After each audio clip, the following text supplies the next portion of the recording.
पहला टॉपिक आज के विषय का दो में से पहला वो है उपवास, फास्टिंग। नाउ हम सभी जानते हैं उपवास, फास्टिंग को लेकर मसीह जगत में बहुत बहुत बहुत सारी बातें की जाती हैं, बहुत सारे वीडियो बनते हैं, बहुत सारी टीचिंग दी जाती है, बहुत कुछ कहा जाता है। बिब्लिकल एंड नॉन बिब्लिकल, ये दोनों के दोनों चलते हैं। कुछ सही कहते हैं और कुछ गलत कहते हैं, लेकिन आप सभी को पता है कि मैं डैनियल राज आपके बीच में कॉन्टेक्स्ट के साथ, ट्रांसलेशन के साथ, बाइबल के वचन के साथ, जिसको कहते हैं rightly dividing the word of truth, उसके साथ आपके बीच में कोई भी टॉपिक लाता हूं, उसी मुद्दे पे बात करता हूं। तो उपवास को लेके भी मैं सिर्फ और सिर्फ बाइबल का सहारा लूंगा, वचन का सहारा लूंगा, और वो क्या कहती है उसी पे बात करूंगा। तो सबसे पहले एक प्रश्न आपके बीच में रखने जा रहा हूं। प्रश्न यह है, क्या उपवास करना जरूरी है? जी, तो इसका सीधा जवाब है नो। दूसरा, क्या उपवास करना पाप है? जवाब है नो। तो दूसरे शब्दों में आपको उपवास करना जरूरी है। ये जो शब्द है ना, जरूरी, जिसको कहते हैं बहुत इंपॉर्टेंट है। पास्टर डैनियल, अगर उपवास नहीं करेंगे तो प्रभु नहीं सुनेगा। उपवास इतना जरूरी है कि प्रभु भी बाद में पहला उपवास, तो जिसको कहते हैं जरूरी, तो आपको जवाब दे चुका हूं कि उपवास जरूरी नहीं है। लेकिन अगर कोई उपवास करता है या उपवास रखता है तो क्या वो पाप है?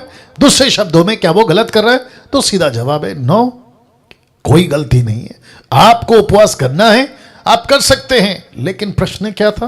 क्या जरूरी है, कंपलसरी है, नेसेसरी है, बहुत ज्यादा इंपॉर्टेंट है? नो।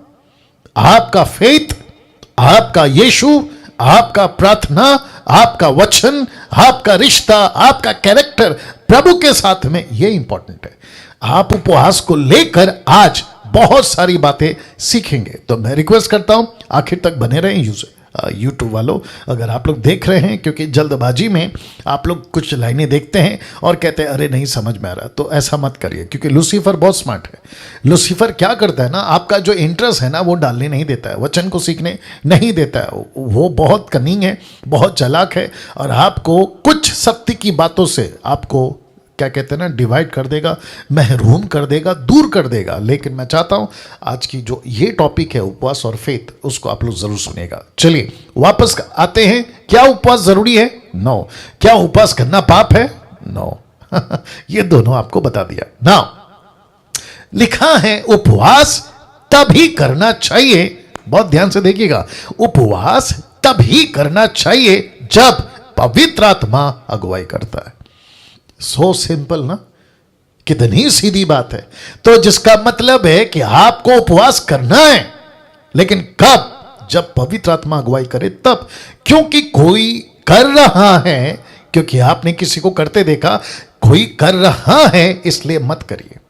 तो इसके चलते ये लाइन मैंने रखी है। तो आपको फिर से समझाता चलूं कि आपको उपवास इसलिए नहीं करना है क्योंकि कोई कर रहा है। कहीं से आपने टीचिंग सुनी, कहीं से आपने कोई किताब पढ़ी, कहीं से आपको कुछ पता चला, तो आप कहते हैं कि अब मैं करूंगा। No no no no no no no, आपको ऐसा नहीं करना है। आपको उपवास तब तक नहीं करना है जब तक पवित्र आत्मा आपको लीड नहीं करता, आपके अंदर बोझ नहीं डालता। मेरे अंदर डालता है। मुझे कितनी बार ऐसा लीड होता है कि मैं उपवास करूं, और मैं करता हूं। आप में से कितने लोग हैं प्रभु के दास, पास्टर्स, लीडर्स, आप में से कितने प्रीचर्स हैं जिनको मैं समझता हूं यही एक्सपीरियंस आपको भी हुआ होगा कि कम से कम 3 महीने तक, 1 साल तक आपको कोई लीड नहीं हुआ, आपने उपवास नहीं किया, लेकिन अचानक से आपको 1 साल, 6 महीना, 3 महीने के बाद आपको ऐसा फील होता है, लीड होता है कि पवित्र आत्मा कहता है अब करो उपवास। तो आप बिल्कुल करिए, क्योंकि किसी के कहने से, किसी ने किया इसलिए आप उपवास नहीं करते। साथ ही साथ मैं कैथलिक से आता हूं। कैथलिक, आप जानते हैं कैथलिक में बहुत सारी ऐसी बातें हैं जो नॉन बिब्लिकल है, वचन को मैच नहीं करती। तो हमको सिखाया गया था कि आपको हर शुक्रवार फास्टिंग करना है, हर शुक्रवार। तो हम क्या करते थे, शुक्रवार को हमने फिक्स किया, फिर हम बन गए क्या कहते हैं ना, कैथलिक से बाहर आ गए, हम घुस गए पेंटिकॉस्टल में, फिर उसके बाद कैरिस्मेटिक ग्रुप में, फिर वहां सिखाते थे कि आपको शुक्रवार प्रार्थना करना है। तो हमको ऐसा लगा कि शुक्रवार कोई पवित्र दिन है, शुक्रवार कोई बहुत इंपॉर्टेंट दिन है, इसलिए फास्टिंग करना है। तो जिसके चलते एक रूटीन, जिसके चलते एक रीति, जिसके चलते एक कस्टम सिस्टम बन चुका था और हमको लगता था कि उपवास करना है। बट पवित्र आत्मा ऊपर बैठा, परमेश्वर ऊपर बैठा, पवित्र आत्मा आपके अंदर बैठा, कहता है कि जब तक मैं नहीं कहता डैनियल, तू क्यों अपने शरीर को, अपने आप को, जिसको कहते हैं ना कि तकलीफ दे रहा है, तपस्या में डाल रहा है। गजब की बातें हैं। तो फिर कहता हूं कि पवित्र आत्मा जब तक नहीं लीड करता है, आपको उपवास में नहीं जाना है। अगर कोई कर रहा है उसको करने दो, उसका जीवन वो प्रभु को न्याय देगा, लेकिन आप किसी की नकल नहीं करेंगे ना। इसको देखिए, उपवास को लेकर आप जी लिखा है, उपवास को लेकर आप कोई बंधन में नहीं है। क्या बात है, वाह। अब आपको बताता हूं क्यों। क्योंकि बाइबल में उपवास को लेकर कोई नियम नहीं है। जबरदस्ती का उपवास मत करिए या मत रखिए। तो फिर से ये जो स्क्रीन है, आपको बताता चलूं कि उपवास को लेकर बाइबल के अंदर या परमेश्वर के वचन में किसी प्रकार का कोई नियम नहीं है, और ना ही आप किसी बंधन में। आप स्वतंत्र हैं, आप फ्री हैं, आप पवित्र आत्मा के लीडिंग में हैं, आप कलीसिया हैं, यीशु के दुल्हन हैं, पवित्र आत्मा के लोग हैं, पवित्र आत्मा की अगुवाई में चलने वाले लोग हैं। आप जबरदस्ती क्यों उपवास रखेंगे? तो वापस कहता हूं कि ये टॉपिक उपवास का, मैं रिक्वेस्ट करता हूं जितना हो सके वीडियो को दूसरों तक पहुंचाइए, शेयर करिए, क्योंकि उपवास को लेकर बेड़ा गर्क है। बहुत सारी बातें आज रखूंगा मैं, तो आप लोग एक साथ मेरे साथ में बने रहेंगे, ठीक है ना। तो फिर से कह देता हूं कि जबरदस्ती का उपवास, ये नीचे वाला लाइन, जबरदस्ती का उपवास नहीं करना। कोई पास्टर कहता है मैं रखा हूं, तुम रखो। कोई टीचर कहता है मैं जा रहा हूं 7 दिन फास्टिंग में, तो पूरे चर्च को कहता है मेरे साथ फास्टिंग करो। भाई क्यों करें? क्यों करें? आपको प्रभु ने बोझ दिया है, आप करो। पूरे चर्च को आप 7 दिन, 10 दिन, 20 दिन, 40 दिन के फास्टिंग में क्यों लेके जा रहे? अभी बीच में मुझे लगता है कि अप्रैल हाँ, मार्च के महीने से शुरू हो गया था लेंथ डे, 40 दिन की फास्टिंग। कुछ मेरे दोस्त थे मुंबई से, उसको लगा कि मुझे करना चाहिए, तो वो चला गया, खुद तो गया, लेकिन साथ में जितने ग्रुप के लोग थे उनको भी ऑनलाइन में वो 40 दिन के फास्टिंग में ले गया। तो डे 1 फेसबुक पे, डे 2 फेसबुक पे, डे 3 फेसबुक पे, ऐसे करते करते मैं देख रहा था। और वापस कहता हूं, फिर मुझे क्या लगा पता है, ये सब फ्लैश में काम कर रहे हैं। किसमें? फ्लैश में, शरीर में। लेकिन आत्मिक अगुवाई जिसकी होती है, उसका जीवन अलग होता है, बातें अलग होती है, सेवा अलग होती है। तो वापस कहता हूं, जबरदस्ती का उपवास मत रखिए। नाउ ये बहुत इंपॉर्टेंट है, लिखा है भावनाओं में आकर उपवास मत करिए। भावनाओं में, जिसको कहते हैं ना मुझे आज बहुत फील हो रहा है, आपको फील हो रहा है ना, लेकिन पवित्र आत्मा का लीड नहीं है।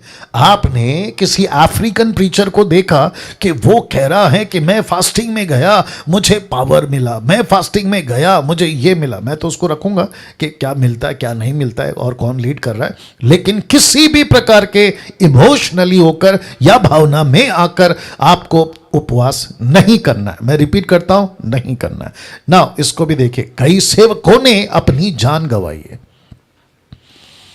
बाप रे। और बहुतों ने तो जब उपवास का उनको रिजल्ट नहीं मिला तो सेवा तक छोड़ दी है। Can you believe that? मैं रिपीट करता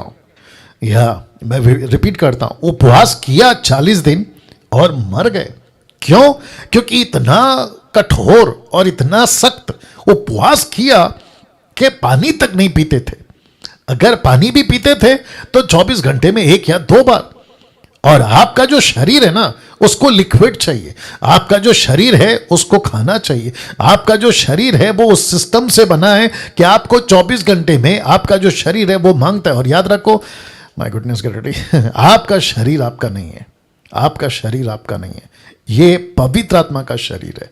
आप इसको मन चाहा भावना में आकर किसी के कहने से आप अपनी, और जीसस क्राइस्ट, किसी ने कहा कि प्रभु कहता है फास्टिंग करो, तो हम चले जाते हैं। भावना, इमोशनल, रियलिटी अलग है, इमोशनल अलग है। मैं इसके ऊपर प्रचार कर चुका हूं। और फिर कहता हूं, मैं कईयों को जानता हूं मर गए। मेरे 29 साल के मिनिस्ट्री में मैंने कईयों को देखा है कि वो उपवास करते करते जब लिमिट क्रॉस हो गया मर गए। अच्छे अच्छे सेवक की बात कर रहा हूं। और फिर कुछ तो ऐसे भी दिखे मुझे कि उपवास किया और जब रिजल्ट नहीं मिला, क्योंकि मर्जी से कर रहे थे ना, जबरदस्ती कर रहे थे, तो प्रभु क्यों देगा रिस्पॉन्स या रिजल्ट। और फिर ऐसा किया कि अरे प्रभु लगता है तू सच्चा नहीं है, तू अच्छा नहीं है, मेरे ऊपर तेरी योजना नहीं है, आज से मैं मिनिस्ट्री बंद कर रहा हूं, सेवा तक छोड़ दिए। इसको कहते हैं नॉनसेंस, इसको कहते हैं मूर्खता, इसको कहते हैं पागलपंती। ना इसको देखिए, कई लोग सिखाते हैं, क्या सिखाते हैं? अगर पावरफुल बनना है, याद रखो क्या सिखाते हैं, अगर पावरफुल बनना है तो आपको उपवास में जाना होगा। वाह अगर आपको पावरफुल बनना है मिनिस्ट्री में तो आपको कहां जाना होगा? आपको उपवास जाना होगा। अब इनके पास में कुछ सिस्टम है, 7 दिन का उपवास, 10 दिन का उपवास, 20 दिन का उपवास और आखिरी है 40 दिन का उपवास। आपके बीच में रखने जा रहा हूं, यह धारणा गलत है, टोटल गलत है। मैं आपको बताऊंगा क्यों ये टोटल गलत है। फिर से कहता हूं कि पावरफुल बनने के लिए आपको किसी प्रकार का हाथ पैर नहीं मारना है, आपको किसी प्रकार का अपनी ताकत नहीं लगाना है, क्योंकि पावरफुल आप नहीं बनते हैं, पावरफुल परमेश्वर बनाता है। क्या बात है, वाह मुझे लगा ताली बजेगी। शुक्रिया निर्जला जी, या thank you brothers, thank you sisters. वापस आते हैं, आप खुद पावरफुल नहीं बनते। मैं कितनों को सुनाऊं और सुनते वक्त में गुस्सा बहुत आता है, क्या मुझे ऐसा फील होता है कि उस वीडियो के अंदर घुसूं, उसको पूछूं कहां से लाते हो ये टीचिंग, उसको पकड़ के पूछूं किसने सिखाया, कौन तुमको, किसके इन्फ्लुएंस में तुम ये बातें करते हो। ऐसी ऐसी टीचिंग आती है, दिमाग खराब हो जाता है। तो कहते हैं कि पावरफुल बनना है तो आपको उपवास में जाना होगा। कौन सा दिन? 7 दिन, 10 दिन, 20 दिन, 40 दिन। और एक बताता हूं, दिमाग में आ रहा है, अभी नहीं रखा मैंने, आपको ऐसे बताता हूं। एक पास्टर थे, वो कहते थे मैं सब पर हाथ रख के प्रार्थना कर सकता हूं। बोला क्यों? बोला मैंने 40 दिन फास्टिंग की है। बोला ओके, तो आपके ऊपर कौन प्रार्थना कर सकता है? बोला जिसने 80 दिन फास्टिंग की है। आप समझ गए? वो पास्टर ने 40 दिन फास्टिंग की है, वो सब पे हाथ रख सकता है। अगर उस पे किसी को हाथ रख के प्रार्थना करना है तो उस व्यक्ति ने कम से कम 80 दिन का फास्टिंग करना चाहिए, तब जाकर वो 40 दिन वाले के ऊपर हाथ रख के प्रार्थना कर सकता है। अब आप सोच के देखो क्या लेवल है इनकी मूर्खता की और कहां जा रही है मसीहत। ऐसे ऐसे कैरेक्टर्स हैं मसीहत में, क्या करें। वापस आते हैं, पावरफुल आप नहीं बनते हो, पावरफुल आपको परमेश्वर बनाता है, लेकिन ये आपकी तपस्या से नहीं होता है। ये परमेश्वर का अनुग्रह है, ये परमेश्वर का प्रेम है, ये परमेश्वर का दया है। ना इसको देखिए, जब कभी भी आप बाइबल में कोई वचन पढ़ते हैं किसके बारे में, उपवास को लेकर, तो उसकी नकल मत करना। जैसे कि मूसा ने उपवास किया था, कहां रख रहा हूं, निर्गमन की किताब उसका 34 का 28, the book of Exodus chapter 34 verse 28 लिखा है, मूसा तो वहां यहोवा के संग 40 दिन और रात रहा। तो इसको कहते हैं 40 days 40 nights। कहां रहा? यहोवा के संग। वचन नीचे लिखता है, और तब तक ना तो उसने रोटी खाई ना पानी पिया, और उसने उन तख्तियों पर वाचा के वचन अर्थात 10 आज्ञा लिख दी। अब इसकी नकल आज आप और हम कर सकते हैं? Please answer. वाह आपको पता है कुछ एक्स्ट्रा धार्मिक लोग, जिसको कहते हैं ना बहुत पवित्र लोग, वो क्या करेंगे और करते भी हैं, ऐसा वचन को निकालेंगे, खुद को भी बात करेंगे, चर्च को भी सिखा देंगे कि देखो मूसा ने 40 दिन 40 रात ना कुछ खाया ना कुछ पिया, उसने उपवास किया, तब जाकर परमेश्वर का वचन उसके पास पहुंचा। अगर हमको भी प्रभु का वचन चाहिए तो चलो चलते हैं पहाड़ के ऊपर और जाकर करते हैं 40 दिन 40 रात उपवास, और बिना कुछ खाए और बिना कुछ पिए। इसको कहते हैं नॉनसेंस, इसको कहते हैं मूर्खता। आप ही बताइए, क्या इसकी नकल कर सकते हैं? जिसके चलते लिखा है, जब कभी भी आप किसी भी प्रकार का वचन पढ़ते हैं, खास करके उपवास को लेके, आपको किसी वचन की नकल नहीं करनी है। मूसा को नमस्ते, मूसा को नमस्ते, मूसा जी आपने फास्टिंग किया, प्रभु आपको आशीष दे, आपको लीड हुआ, आपने फास्टिंग किया, प्रभु आपको आशीष दे, वो आपका टाइम था, वो आपका दौर था, वो आपका वक्त था, अब उसको रिपीट हम नहीं करेंगे। यस और नो? कमन बात करिए, यस और नो। मतलब आप लोग वहीं से भी जवाब दे सकते थम करके, यस और नो। किसी प्रकार की नकल नहीं करनी है। वो मूसा था, मूसा को कहा, मूसा के साथ हुआ, वो मूसा तक चैप्टर क्लोज करो, आप अभी मूसा नहीं है।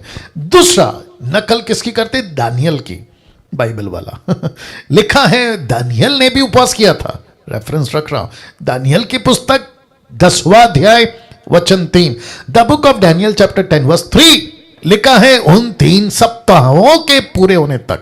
तो इसका मतलब है उसने कितना दिन फास्टिंग किया? 21 डेज। ये 21 डेज का कॉन्सेप्ट इतना गजब का चलता है कि मैं आपको क्या बताऊं। तो कहता है कि उसने 3 सप्ताह के लिए पूरे किए, फास्टिंग किया। फिर कहता है दानियल, मैंने ना तो स्वादिष्ट भोजन किया, ना मांस व दाखमधु अपने मुंह से रखा या मुंह में रखा, ना अपनी देह में कुछ तेल लगाया। दूसरे शब्दों में, इसको आप पढ़ते हैं हिंदी में, फिर आप पढ़ते हैं इंग्लिश में, लेकिन जब आप ओरिजिनल मैन्युस्क्रिप्ट पढ़ते हैं जो हिब्रू है, लैटिन है, आप जब उस माफ करें अरामिक है, जब आप उसमें पढ़ते हैं आपको पता चलता है कि दानियल ने खाना खाया लेकिन स्वादिष्ट नहीं। उसने पानी पिया या दाखरस जिसको अंगूर कहते हैं वो नहीं, तो इसने खाना खाया था भाई, इसने पेट भरा था, इसने दाखरस नहीं लेकिन पानी तो पिया था। तो ये क्या कहता है कि मैंने 3 सप्ताह यानी 21 दिन ऐसा मन चाहा पार्टी टाइप का, पार्टी समझते हैं ना, जश्न टाइप का खाना नहीं खाया, लेकिन मैंने खाना खाया, मैंने खाना खाया अब इसकी नकल करते हैं लोग, कहते हैं मैं 21 दिन फास्टिंग में जाऊंगा। बोला कैसे? कुछ नहीं खाऊंगा। लेकिन दानियल सामने आ जाए, बोले अरे मैंने तो कुछ खाया था, मैंने खिचड़ी खाई थी, मैंने फ्रूट्स खाया था, अरे यार मैंने कुछ ना कुछ तो खाया था, तुम क्या कर रहे हो? आपको बात समझ में आ रही है? तीसरा एग्जाम्पल देता है योएल का। आपको पता होगा द बुक ऑफ योएल, जोएल बोएल, इसने भी उपवास किया था। कैसे? बताता हूं। योएल की किताब उसका 2 अध्याय वचन 12 लिखा है, तो भी यहोवा की ये वाणी है, अभी भी सुनो। कौन कहता है? योएल। किसको कहता है? अपने टाइम के लोगों को कहता है, अभी भी सुनो, उपवास के साथ रोते पीटते अपने पूरे मन से फिर कर मेरे पास आओ। तो कैसे करना है? योएल कहता है उपवास करना है, फिर कहता है रोना है, पीटना है और खुद के मन को फेर कर परमेश्वर के पास आना है। मेरा प्रश्न है, क्या यह वचन की नकल आज हम कर सकते हैं? शुक्रिया शुक्रिया शुक्रिया शीला जी, शीला एस, हाँ शुक्रिया शीला जी। वाह, हम नहीं कर सकते हैं ना ये हम नहीं कर सकते हैं। देखिए मैं वापस कहता हूं, किसी मैन ऑफ गॉड की, किसी प्रभु के दास की, किसी बाइबल के जमाने की, किसी प्रॉफिट की, किसी भी व्यक्ति की, अब्राहम से लेके मूसा तक, मूसा से लेके जॉन द बैप्टिस्ट तक, जॉन द बैप्टिस्ट से लेकर पॉल तक, किसी की नकल नहीं करना है। यहां तक कि वर्तमान, आप देख लीजिएगा, लिखा है वर्तमान सेवकों की भी नकल मत करिए। कोई कहता है अफ्रीका में एक ऐसा प्रीचर है जो बहुत फास्टिंग करता है और उसकी मिनिस्ट्री अद्भुत चल रही है। अमेरिका में और फिर भारत में किसी की भी नकल मत करो, किसी की भी नकल मत करो। मैं रिपीट करता हूं, कुछ कॉन्सेप्ट्स हैं साहब, मैं रखूंगा अभी आज, कुछ कॉन्सेप्ट हैं। वो कहते हैं मेरी मिनिस्ट्री के पीछे आज मैं इतना पावरफुल हूं, मैं सक्सेस हूं, उसके पीछे वो प्रभु को क्रेडिट नहीं देते, वो पवित्र आत्मा को क्रेडिट नहीं देते। किसको देते पता है? फास्टिंग को। कहता है मैं 40 दिन फास्टिंग में था, कितनी बार? कम से कम 10 बार। तब जाकर ये अभिषेक मुझे मिला है, तब जाकर ये अनॉइंटिंग मुझे मिला है, तब जाकर ये पवित्र आत्मा मुझे मिला है, तब जाकर, अरे बाप रे, ऐसी क्या कहते हैं ना, डींगे मारते हैं कि मैं क्या बताऊं। तब जाकर मैंने लिखा है, देख लीजिएगा, शारीरिक भक्ति से कुछ नहीं होगा। मैं रिपीट करता हूं, शारीरिक भक्ति से कुछ नहीं होगा। यह फास्टिंग क्या है? तपस्या, शारीरिक भक्ति, इससे कुछ नहीं होगा। आपको दिखावे के लिए कुछ नहीं करना है। मैं रिपीट करता हूं, आपको पब्लिक को दिखाने के लिए आपको कुछ नहीं करना है। तो शारीरिक भक्ति बंद करिए, खुद को पीटना, खुद को, ये देखो क्या किया इसने, रख रहा हूं, इसने क्या किया था पता है? देखिए क्या लिखा है, उपवास के साथ में रोते पीटते। मुसलमान मुहर्रम के टाइम पे क्या करते हैं आप सभी जानते हैं, वो खुद को पीटते हैं, खुद को लहूलुहान करते हैं, चाकू से, पता नहीं किस किस से। वो कहते हैं कि उस टाइम पे हम उसका साथ नहीं दे सके, इसलिए अभी उसकी याद में अभी कर रहे हैं। अब आप बताइए, ऐसी ही मेंटालिटी और ऐसी ही मूर्खता मसीहों में। यीशु के टाइम पे हम दुख नहीं उठा सके, यीशु जब क्रूस उठा रहा था तो हम आंसू नहीं बहा सके, यीशु के टाइम पे हम दुख में नहीं जा सके, अब उसकी याद में अभी जाएंगे। तो मैं तो कहता हूं ऐसों को तो सूली चढ़ाओ, इनको भी खीले मारो, इनको भी कोड़े बरसाओ, तब पता चलेगा। तो फिर से कहता हूं कि किसी तरीके की किसी की नकल नहीं करनी है, यहां तक कि वर्तमान सेवकों की भी नकल नहीं करनी है। अगर कोई ऐसा आदमी कहता है pastor, bishop, reverend, apostle, profit, ऐसा वैसा पैसा जो भी हो, अगर ऐसा कोई कहता है कि मैं 40 दिन के फास्टिंग के बाद ये अनॉइंटिंग मुझे मिला है, उसको दूर से नमस्ते करो, उसको दूर से नमस्ते करो। पता है क्यों? क्योंकि वो शारीरिक भक्ति से कमा कर बैठा है, शारीरिक भक्ति। और ये कौन सा स्पिरिट है मैं वो भी बताऊंगा। शारीरिक भक्ति से आपको कोई लाभ नहीं होगा, तो दिखावे के लिए किसी प्रकार का कोई उपवास नहीं करना है। आइए देखते हैं यीशु ने क्या कहा। लिखा है, क्या कहा था यीशु ने उपवास को लेकर, देखना चाहोगे? और वापस कहता हूं कॉन्टेक्स्ट में पढ़ना है आपको। तो मत्ती की किताब उसका 6:16 से 18 तक लिखा है, जब तुम उपवास करो, तो ऊपर से बात करते करते, दिखावे की बात करते करते यीशु ने कहा कि जब तुम उपवास करो, तो लिखा है तो कपटियों की नाई, मतलब जो संसारिक लोग हैं ना, जो दूसरे का दिखावे का करते, तो लिखा है कपटियों की नाई तुम्हारे मुंह पर उदासी ना छाई रहे। क्योंकि यीशु ने देखा था शास्त्री फरीसी उपवास करते हैं लेकिन सबको बोल के घूमते हैं, उनके चेहरे पे पक्का पता चल जाता है कि आज इनका फास्टिंग है। तो लिखता है कि तुम्हारे मुंह पर उदासी ना छाई रहे, क्योंकि वे अपना मुंह बनाए रखते हैं ताकि लोग उन्हें उपवासी जाने। मैं तुमसे सच कहता हूं कि वे अपना प्रतिफल पा चुके। अब इसको देखो, परंतु जब तू उपवास करे या जब तुम उपवास करो, तो क्या कहता है तो अपने सिर पर तेल मल, मुंह धो।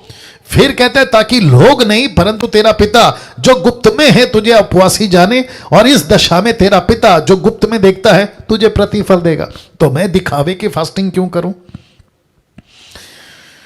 वाह, मैं दिखावे की फास्टिंग क्यों करूं? मैं पब्लिक को क्यों दिखाऊं कि मैं 40 दिन फास्टिंग में? अच्छा वो छोड़िए, माय गुडनेस गेट रेडी।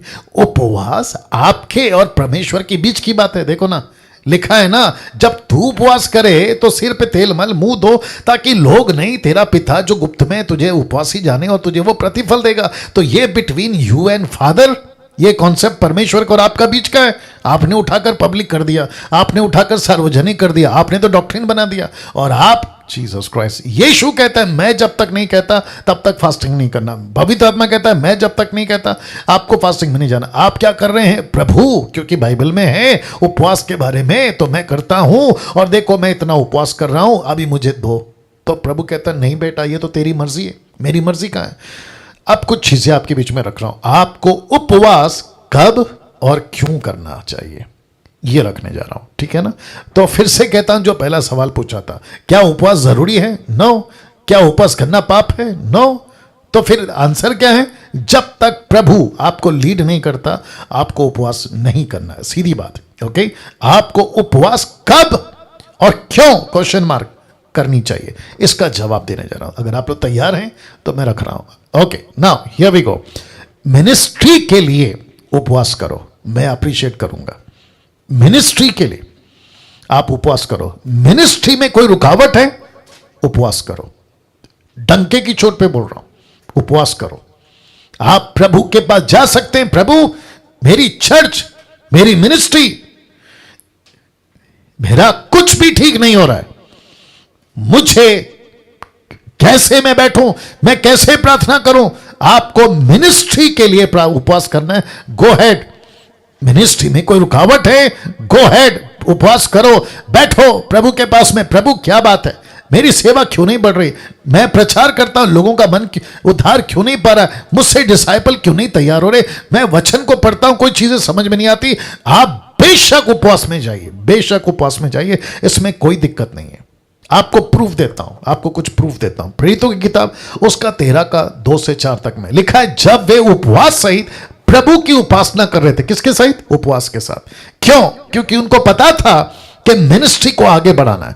तो उनका दिमाग में यह था कि प्रभु अगर सेवा को फैलाना है तो हमको योग्य लीडर दे। तो लिखा है, तो पवित्र आत्मा ने कहा, ओके मैं बताता हूं किसको अलग करना है। तो कहता है, मेरे निमित्त बरनबास और शाऊल को उस काम के लिए अलग करो जिसके लिए मैंने उन्हें बुलाया। तो इससे क्या पता चल रहा है कि आपका फास्टिंग आपका व्यक्तिगत फायदा नहीं कर रहा है, आपका फास्टिंग परमेश्वर का किंगडम का फायदा कर रहा है। क्या बात है दोस्तों, वाह। आजकल ऐसे लोग हैं जो बरनबास तो बनना चाहते हैं, शाऊल भी बनना चाहते हैं, लेकिन खुद का फायदा, खुद का किंगडम। लेकिन प्रभु कहता है कि मैंने उसको अलग किया है। किसके लिए? मेरे लिए। देखो ना, लिखा है ना, जिसके लिए मैंने उन्हें बुलाया है। फिर कहते हैं, तब उन्होंने उपवास और प्रार्थना करके और उन पर हाथ रखकर उन्हें विदा किया, सो वे पवित्र आत्मा के भेजे हुए।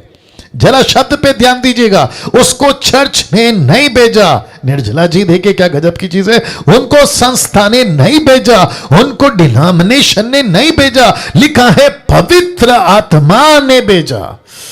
ओहो हो। तो इसका मतलब है कि उपवास पवित्र आत्मा ने लीड किया, प्रार्थना ऐसे करो पवित्र आत्मा ने लीड किया। तो जिसके चलते मैंने रखा है, आपको मिनिस्ट्री के लिए उपवास करना है तो करो। मिनिस्ट्री में रुकावट आ रही है, उपवास करना है तो करो। जिसके चलते ये एग्जाम्पल रखा है। और फिर लिखा है कि उन्हें विदा किया, सो वे पवित्र आत्मा के भेजे हुए सिलिकुया को गए और वहां से जहाज पर चढ़कर कुप्रुस को चले। तो इसका मतलब है कि लीडिंग पवित्र आत्मा ने की। वाह, कैसा लग रहा है आप लोगों को अभी तक? Amazing amazing amazing. दीवा जी कैसा लग रहा है? दीवा कैसा लग रहा है? या फोकस है ना? Wonderful Jesus. मैं समझता हूं कि ऐसी लीडिंग मिनिस्ट्री के लिए परमेश्वर हम सबको दे कि प्रभु क्या बात है, सेवा क्यों नहीं हो रही? प्रभु क्या बात है, मिनिस्ट्री क्यों नहीं बढ़ रही? प्रभु क्या बात है? क्या मैं फास्टिंग में जाऊं? मैं जाना चाहूंगा। क्या आप लीड करते हैं? प्रभु मैं 3 दिन 10 दिन 7 दिन, आप जैसा कहो प्रभु मैं बैठना चाहता। क्यों? क्योंकि आपका किंगडम को बढ़ाना है, आपके राज्य को बढ़ाना है। वाह दिमाग में कुछ आ रहा है, लेकिन एनीवे सुनिए, आपको उपवास इन सब चीजों के लिए नहीं करनी है। लेट मी रिपीट, इन सब चीजों के लिए नहीं करनी है। वो कौन कौन सी चीजें हैं आपके बीच में रखना। सबसे पहला, परमेश्वर के करीब आने के लिए, पवित्र आत्मा से भरने के लिए और वरदानों को पाने के लिए आपको नहीं करना है। क्यों पास्टर डैनियल? क्यों? क्योंकि परमेश्वर आपके करीब आ चुका है, पवित्र आत्मा आपको मिल चुका है। अब इसको देखो, वरदाने भी आपको मिल चुके हैं। तो बहुत सिंपल चीज है ना। तो वापस रखता हूं, हो सकता है कि आपने ध्यान नहीं दिया। आपको इन सब चीजों के लिए उपवास नहीं करना है, परमेश्वर के करीब आने के लिए नहीं करना है, पवित्र आत्मा से भरने के लिए नहीं करना है, वरदानों को पाने के लिए नहीं करना है। क्यों? क्योंकि परमेश्वर आपके करीब ऑलरेडी आ चुका है। पवित्र आत्मा का वरदान आपको मिल चुका है, माफ करें, पवित्र आत्मा आपको मिल चुका है और वरदान भी आपको मिल चुके हैं। तो इसका मतलब यह हुआ कि आपको किसी प्रकार का, कुछ लोग कहते हैं पता है, पवित्र आत्मा से भरना है, पवित्र आत्मा से भरना है, आपको उपवास में जाना होगा। पवित्र आत्मा ठप करके मारेगा, कहेगा कि मैं ऑलरेडी तेरे अंदर हूं, अब कौन सा पवित्र आत्मा मांग रहा है? वरदान से भरना है पास्टर जी, वरदान वरदान वरदान। ऊपर से प्रभु बोलेगा ऑलरेडी दे दिया है ना भाई, और जो वरदान दिया है वो तेरे लिए थोड़ी दिया है, परमेश्वर के राज्य के लिए दिया है। अच्छा, कुछ लोग कहते हैं परमेश्वर को ढूंढो, परमेश्वर को चाहो, परमेश्वर के नजदीक आओ। पावर ऑफ फास्टिंग, ये भी कॉन्सेप्ट लेकर आते हैं, पावर ऑफ फास्टिंग। अब्बा। तो इसका मतलब है कि प्रभु कहता है कहां जा रहे हो? मूसा करता था मेरे लिए प्रार्थना, उपवास, अब्राहम करता था उपवास, जोशुआ करता था उपवास, ये सब करते थे उपवास। क्यों? क्योंकि मैं नहीं था ना उनके पास, लेकिन तुम तो मेरी कलीसिया हो। क्या बात है, वाह, तुम तो मेरी दुल्हन हो, मैं ऑलरेडी तुम्हारे अंदर आ चुका हूं, पवित्र आत्मा तुमको दे चुका हूं, वरदान से तुमको भर चुका हूं। तो अब क्या करना है? Action, that's it. अब बचा क्या? एक्शन। आपको निकलना है, काम करना है, आपको जाना है, काम करना है, यही तो बाकी है। इसलिए सुनो सुनो सुनो, एक एग्जांपल आ रहा है। जब यीशु ऊपर चले गए, असेंशन हो गए, स्वर्ग में उठाए गए, एक्ट चैप्टर 1 का 10 में, तो चेले है ना 120 ऐसा ऊपर देख रहे थे। ऊपर से दो पुरुष आए, माफ करें, दो पुरुष आए, आकर कहा कि ऊपर क्या देख रहे हो। दूसरे शब्दों में उन्होंने कहा कि गलील के पुरुष हो, ऊपर क्या देख रहे हो। तो ब्रैकेट में गलील क्यों? क्योंकि उनको पता था कि ये गलीली लोग, ये वो लोग हैं जिनको मिशन मिला है, जिनको ग्रेट कमीशन मिला है। अगले हफ्ते का वही टॉपिक है, अभी से बता दे रहा हूं। इनको मिशन मिला है, तो जिसके चलते ये ऊपर देख रहे हैं। तो ऊपर से प्रभु बोलता है, दो पुरुषों को भेजकर इनको बोलो आगे जाओ, इनको बोलो काम करो। इधर हम भी वही गलती कर रहे हैं, हम भी वही गलती कर रहे हैं। गलती क्या कर रहे हैं पता है? प्रभु आ चुका है, पवित्र आत्मा मिल चुका है, वरदान दे चुका है, लेकिन फास्टिंग में वेट कर रहे हैं। माय गुडनेस, सोच के देखो, फास्टिंग में वेट कर रहे हैं, प्रभु दे, प्रभु दे। ऊपर से प्रभु बोलता है बेटा कब का दे दिया, अभी क्या मांग रहा है। माय गॉड, वाह, थोड़ा डाइजेस्ट करिए स्टेटमेंट को, तब तक पानी पी लेता हूं। Wonderful Jesus. मेरी प्रार्थना है पवित्र आत्मा इस वक्त उन सब के लिए जो अभी यूट्यूब पे, जूम पे, कहीं भी देख रहे होंगे, प्रभु इन चीजों से इनको भरिए, इन चीजों से इनको भरिए, ताकि भटकने से बचें, दूसरों को भटकाने से बचें। वाह, अब एक कॉन्सेप्ट रख रहा हूं, लिखा है now understanding these three concepts, या दिस या दीज आएगा, anyway. Now understanding this 3 concepts, कौन सा है रखने जा रहा हूं। मैं फिर कहता हूं, ये 3 कॉन्सेप्ट को आपको समझना होगा। लिखा है हर विश्वासी की ये 3 तरह की नीड्स होती है, नीड्स, NEEDS, नीड्स, ओके। सबसे पहला स्पिरिचुअल नीड्स, दूसरा फिजिकल नीड्स, तीसरा मटीरियल नीड्स। यस और नो? इसको 3 को छोड़कर बाकी आपको कुछ नहीं चाहिए। यस और नो? तो वापस आते हैं spiritual needs, physical needs, material needs. इसको छोड़ आपको और क्या चाहिए? अब मजे की बात देखो क्या है। याकूब 1:17 क्या कहता है पता है? लिखा है क्योंकि हर एक अच्छा वरदान और हर एक उत्तम दान ऊपर से ही आता है और ज्योतियों के पिता की ओर से मिलता है, जिसमें ना तो कोई परिवर्तन हो सकता है, ना अदल बदल के कारण उस पर छाया पड़ती है। इसका मतलब है, याकूब कहता है कि हर अच्छा वरदान तो प्रभु देता है, ऊपर से आता है और आ चुका है। तो इसका मतलब है स्पिरिचुअल नीड आपकी कौन पूरी करता है? परमेश्वर। आपकी फिजिकल नीड कौन पूरी करता है? परमेश्वर। मटेरियल नीड कौन पूरी करता है? परमेश्वर। तो जब आपका स्पिरिचुअल नीड पूरा हो चुका है, आपका फिजिकल, पेट दुखना, सर दुखना, किडनी, कोरोना, आपका क्या कहते हैं, कैंसर, ये सारी चीजें प्रभु कहता है मैं बैठा हूं, मैं ठीक करूंगा। मटेरियल, राशन नहीं है, टेलीफोन बिल, इलेक्ट्रिक बिल, बच्चे का स्कूल का फीस, आपका राशन, अरे बाप रे, ये सारी चीजें प्रभु कहता है मैं बैठा हूं। तो जो चीज आपको प्रभु ऑलरेडी दे चुका है, आप उसको लेकर फास्टिंग में क्यों बैठ रहे हो? बताइए प्लीज, आप उसको लेकर फास्टिंग में क्यों बैठ रहे हो? मेरा प्रश्न आप लोगों से यह है, प्लीज आंसर मी। आपका स्पिरिचुअल नीड, फेसबुक वालों माफ करें, यूट्यूब वालों ध्यान से सुनो, आपका स्पिरिचुअल नीड क्या चाहिए था? सैल्वेशन मिल गया। आपको क्या चाहिए था? परमेश्वर की उपस्थिति मिल गया। आपको क्या चाहिए था? पवित्र आत्मा मिल गया। आपको क्या चाहिए था? वरदान मिल गया। फास्टिंग क्यों? फास्टिंग क्यों? फास्टिंग क्यों? अंडरस्टैंड? फिजिकल, मेरा हेल्थ ठीक नहीं, मुझे तकलीफ है प्रभु, मेरा हेल्थ ठीक नहीं। ऊपर से प्रभु बोलता है मेरे कोड़े खाने से तुम चंगे हो गए। वाह, बताइए प्लीज। मटीरियल, पैसा चाहिए, प्रभु कहता है मैं बैठा हूं। नौकरी चाहिए, प्रभु कहता है मैं बैठा हूं। बच्चे का क्या कहते हैं जरूरतें, मैं बैठा हूं। आपकी फैमिली इश्यूज, मैं बैठा हूं। फास्टिंग क्यों?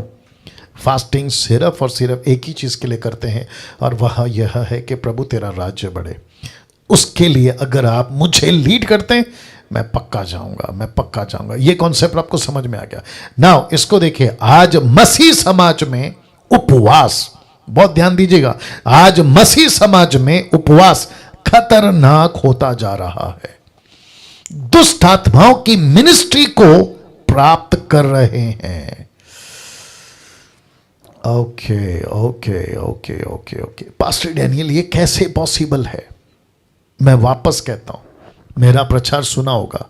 एक यीशु नहीं दो, एक पवित्र आत्मा नहीं दो, एक सुसमाचार नहीं दो। यस और नो? जिसका जिक्र मैं कर चुका हूं पिछले हफ्ते या 2 हफ्ते पहले। 2 Corinthians चैप्टर 11 वर्स 3 और 4, माफ करें 4 और 5। आप इस बात से वाकिफ हैं? तो इसका मतलब है कि कुछ लोग उपवास करते हैं और वो उपवास खतरनाक कैसे हो रहा है मैं आपको बताता हूं। स्वर्ग दूतों को जबरदस्ती देखना, आत्मा में कहीं जाकर आने की बातों को करना, दर्शन पाने की चाह रखना। आप नहीं समझे अभी भी, मैं वापस रख देता हूं। इसको कहते हैं खतरनाक उपवास। खतरनाक उपवास होता जा रहा है, दुष्ट आत्माओं की मिनिस्ट्री को प्राप्त कर रहे हैं। और उसका वजह क्या है? मेरे कुछ लोग हैं जिनको मैं जानता हूं, वो कहते हैं कि मैं जब प्रार्थना करता हूं मुझे स्वर्गदूत दिखते हैं। वाह, मुझे कोई दिक्कत नहीं है। लेट मी रिपीट, मुझे कोई दिक्कत नहीं है। लेकिन अगर आप ये कहते हो कि तुमको भी दिखना चाहिए, यह गलत है। अगर कोई कहता है मैं उपवास करता हूं, जबरदस्ती स्वर्गदूतों को देखना, जबरदस्ती मुझे पवित्र आत्मा उठाकर कहीं लेकर जाए। मैं बैठूंगा भारत में लेकिन अफ्रीका घूमना चाहता हूं, मैं बैठूंगा अफ्रीका में लेकिन अमेरिका घूमना चाहता हूं। यह कैसे? आपको याद होगा, पता है 2 कुरिन्थियों 12:1 से पौलुस कहता है मैं किसी को जानता हूं। वो खुद नहीं, उसने देखा किसी को, उसकी बात नहीं कर रहा हो। वो कहता है मैं किसी को जानता हूं, आत्मा में या शरीर में कंफर्म नहीं हूं, लेकिन वो स्वर्ग पे जाके आया। कहां जाके आया? स्वर्ग में। तो ऐसे कुछ लोग हैं, जैसे फिलिप को उठा लिया। पता है आपको, याद है फिलिप को, जब वो खोजा को बपतिस्मा दे रहा था तो पवित्र आत्मा ने फिलिप को वहां से गायब कर दिया, याद होगा आपको। वैसे ही कुछ लोग कहते हैं मुझे भी ऐसे करो। मेरा प्रश्न है, जबरदस्ती होगा? नहीं होगा। थैंक यू निर्जला जी, नहीं होगा। तो कैसे होगा? अगर प्रभु करता है मुझे कोई दिक्कत नहीं है, और मैं कौन होता हूं प्रभु के बीच में और आपके बीच में आने वाला। लेकिन मैं इतना जरूर कह दूं कि कहीं तुम जबरदस्ती, देख लो लिखा क्या है, जबरदस्ती। तो ऐसा उपवास करके खतरनाक मिनिस्ट्री को पा रहे हो तुम। लिखा है दुष्ट आत्माओं की मिनिस्ट्री को प्राप्त कर रहे हो, क्योंकि आपको प्रभु नहीं देना चाहता। आप मांग रहे हो, आप कुछ ऐसे रिलम में चले जाते हो, ऐसी आत्मिक दुनिया में चले जाते हो जो दुष्ट आत्माओं की दुनिया। और मैंने बताया आपको कि वो कल बताया मैंने, कितना चालाक है वो क्या क्या कर सकता है, किस तरीके से जा सकता है। तो बेस्ट क्या है? आपको प्रभु के पास रहना है, वचन के हिसाब से चलना है। पेड़ की पहचान वचन से होती है, उसके फल से होती है, आप जानते हैं, मैं बता चुका हूं। तो इसका मतलब है कि आपको जबरदस्ती कुछ नहीं मांगना है। लेट मी रिपीट, जबरदस्ती नहीं मांगना है। आपको ये नहीं कहना है कि प्रभु, बाइबल के ज़माने में कुछ लोग उड़कर वहाँ चले जाते थे, कुछ लोग आत्मा में वहाँ चले जाते थे, उनको दर्शन मिलता था, ऐसी बातें होती थी, स्वर्गदूत दिखता था, मुझे भी देखना है, मैं भी देखना चाहता हूँ। गई भैंस पानी में। ऐसा मत करिए, रिक्वेस्ट करता हूँ, ऐसा मत करिए। तो फास्टिंग को लेके, एक, जबरदस्त नहीं करना, दूसरा, नकल नहीं करना, तीसरा, जब तक पवित्र आत्मा नहीं कहता फास्टिंग नहीं करना। ये यहां से कह रहा हूं। आप वीकली, आप कहते हैं कि प्रभु या फिर पास्टर जी, डैनियल भाई, मैं हफ्ते में 1 बार उपवास करता हूं, कर सकता हूं, ये आपकी मर्जी है, मैं कोई नहीं होता आपको बोलने वाला। लेकिन फिर से कहता हूं, क्योंकि कोई कहा इसलिए नहीं करना, क्योंकि चर्च का सिस्टम है इसलिए नहीं करना, क्योंकि आपको अच्छा लगता है इसलिए नहीं करना। आपको तब करना है जब आपको लीडिंग होते। I hope you got the point. Now अब बात करते हैं